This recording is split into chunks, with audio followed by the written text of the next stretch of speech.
Hey, what's up, soul friend? Welcome back to the coziest corner of the internet where we talk all things culture, consciousness, and we know that the most spiritual thing about us is our vulnerability.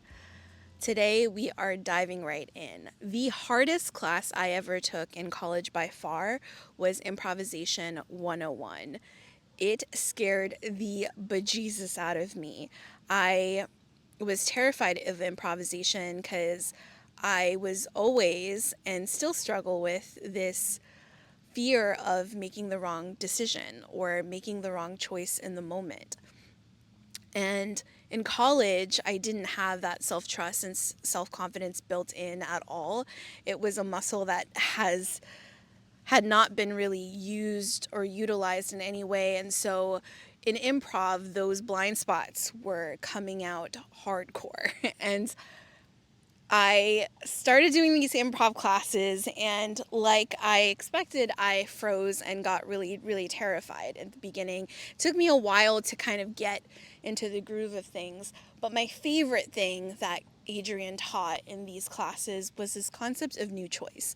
So we would start a scene, someone would throw out a concept, a student would start the scene, and then different participants would come in and start layering the scene and improving the entire story.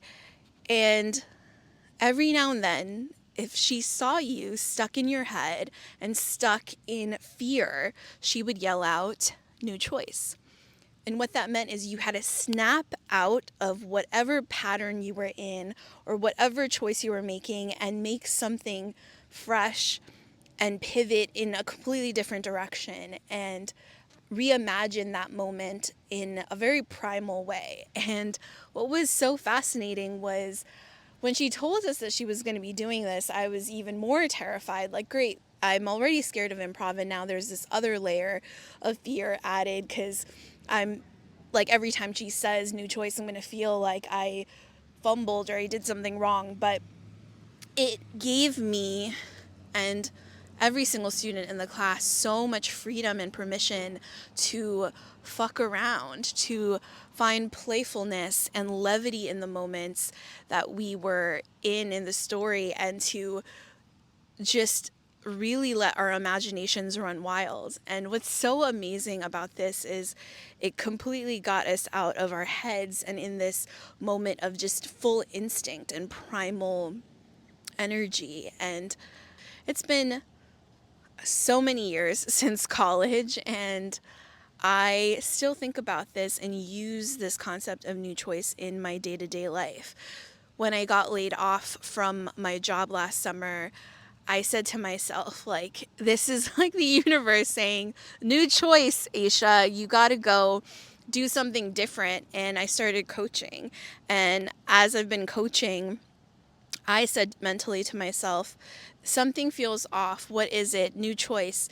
And this clarity of going in on the podcast and really stepping into my voice and standing in my expression of this podcast and doing interviews, like all of that download started coming through because I told the universe, this something's not right, new choice. And the podcast became my expression of new choice, and here we are now.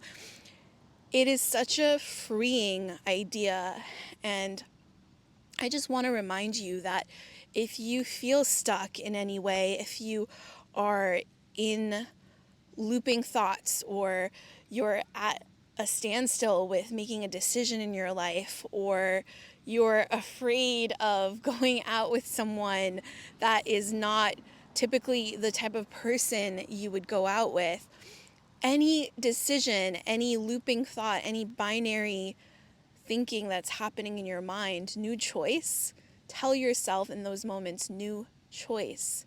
New choice. I'm going to break my thinking pattern. I'm going to pivot and allow something new to emerge and allow my life to be what it really is, which is improvisation, which is an expression of artistic improvisation.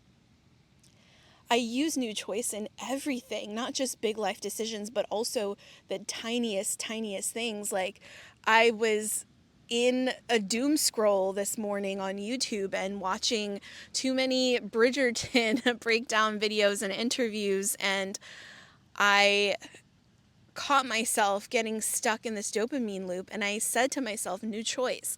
I say it out loud, and it gives me this permission to snap back into a new reality, one that I can shape with a new paintbrush. The most dangerous thing a person can say is, I'm not the type of person who does blank, or I'm the type of person who does blank, because it gets us stuck in these thought patterns and ways of being that is so limiting. And one of my favorite things that my meditation and my heart teacher taught me when we first kicked off our meditation teacher training was, he said to all of the students, like, this is a new container. You can step in and be whoever the hell you want to be. This is a new blank canvas. And we forget to take advantage of those moments. When he said that to me, it opened up the doors for me to completely step into meditation teacher training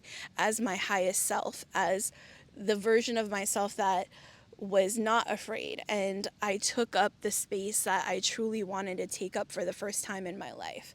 And it was just because he said, like, remember that this is an opportunity for you to be someone different, and you can make that choice, and that power is up to you. And it's the same idea of new choice in a different costume and a different outfit. And I think a lot of people in training got stuck in their old ways because they didn't take the opportunity and that permission slip with the fullness that they deserve. And I just want to remind you that in every opportunity, every day that you wake up, even in the middle of the day, if you're feeling stuck or trapped in a way of being, that you have the permission slip to make a new choice and to change your way of thinking, because we are the ones that are designing this reality in front of us, and the world is coming from us and not at us. And I want you to just take a moment today to go about your business and notice if you are kind of in your routine and doing the things that you always do. And if there's ever a moment of frustration or friction that's happening, say out loud, new choice, and make a different choice. Make a choice and be unapologetic about it, and just see what emerges and see what freedom and expansiveness that is available to you in that moment. It is the greatest gift that my college education ever gave me.